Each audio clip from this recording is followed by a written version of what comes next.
What's going on, everyone? Jared the Star here. Now, recently there's been an update on the YNW Melly murder trial.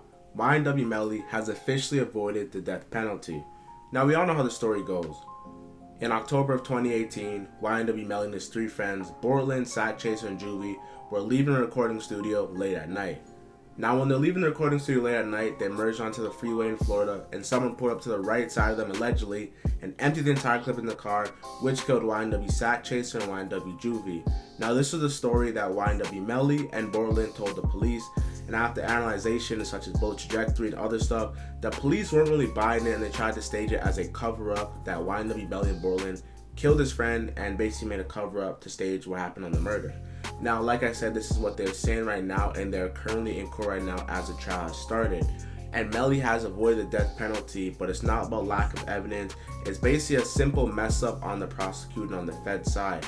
Now, actually, this is something that was new to my knowledge, that when it comes to seeking the death penalty, you basically gotta make a motion for it 45 days before the trial starts, or before the arraignment is what it specifically says. And it's crazy because I remember people were talking about Melly getting death penalty from 2 years ago, and you would think that everybody knew this was going to happen, that people and the prosecutors, of course, would have made this motion a long time already. But I guess since it's been kept getting pushed back from April until it's almost September and it's July right now, that it basically just had to put a new notion, which they forgot about to do. So it reads that if the prosecutor intends to seek the death penalty, the prosecutor must give notice to the defendant and file a notice with the court within 45 days after the arraignment. So they must give 45 days prior, so the defense could basically make a defense and defend against the death penalty, which is something serious.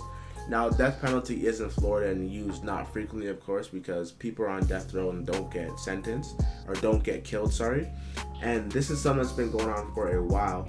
But like I said, Melly did catch a W here because the prosecutors messed up and past the 45-day mark, they can't file for the death penalty. Most people think that they probably can't file for the death penalty, or Melly avoided the death penalty because the prosecutors were being lenient.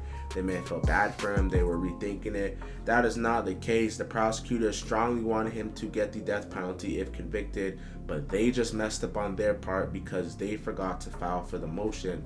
Like I said, with this whole trial going on, there's a lot of things that's going to happen. We're going to see basically the bullet trajectory remade in court in front of the jury. Whatever happened that night, where it shows the bullets coming into like the right side, leaving through the left side, and going from the back seat to the front seat. Everything that happened that night is going to be remodeled and remade by a forensic team in front of a jury. So it's interesting to see how it's going to play out, because you're going to be restaging and basically revitalizing a murder that happened, insinuating that Melly had an involvement in what he did.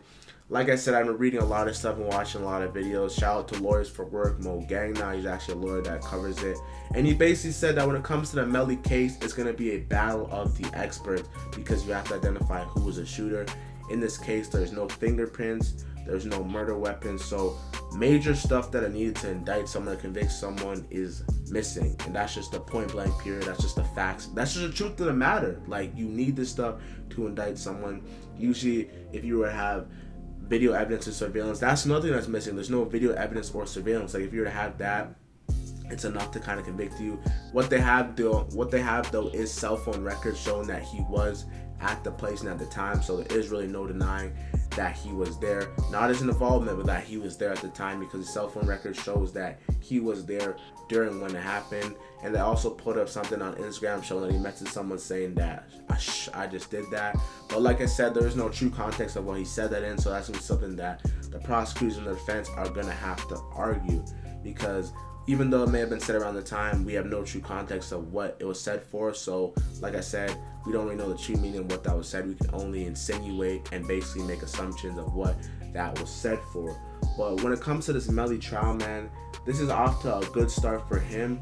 Like I said, this is going to be a battle of the experts, because you're really going to be breaking down who was the shooter and why he did it. When it comes to these trials, when it comes to the death penalty, they always try to find what was the motive and stuff like that, and trying to say if it's enough to prove that he should be getting killed, he should be getting hung, or whatever the main case would be, the choice of death. But like I said, man, a lot of people say that even though they may lose someone close to them to death, that they don't want the person who killed them to get a death penalty because it doesn't want to bring them closure. But what I'm hearing is that in this case, YNW Melly's best friend's parents and the close family is actually wishing the death penalty on him. So me truly personally has no comment on that, because like I said, they are under the impression that he killed their sons, and that's a member of their family, so obviously they're hurting. So I don't want to speak on that because it's a touchy and very sensitive subject nonetheless. And like I said, man, if that was my brother or that was my son, I would probably feel the same way. I most definitely would feel the same way. So I'm not going to dare interject or try to downplay the situation like it's not as serious as it is, because 100% is. Like I said, 2 people lost their night that night, and Melly was saying they got hit up in a drive-by, and we're really going to take it to court and see the truth of the matter. You know, there's something crazy because this has been a whole prolonged case, and that we really haven't really seen what happened yet, and we're waiting to see what's going to happen with Melly's fate. You know, people are saying free Melly, and I'm very controversial on this because I want to see the man free and continue his music career. But like I said, if he did do this to cold blood to his 2 best friends, what does that say about him? You know, I'm here for definitely the freedom. I'm here for the career. I'm here for living life and doing what, you know, you should be doing, enjoying your life. But if you're killing your 2 best friends who are basically your day one dogs who you came up with, I don't know, man. That's a bit shady to say the least, man. And that hockey says a lot about your character for keeping it 1,000 and being honest, man. But this whole YNW Melly trial is something that's going to be the battle of the experts, man. If you like the video, make sure you subscribe for more, and show a friend about Jared the Star, man. I appreciate you guys rocking with me. DSU the Star gang. I love y'all, man.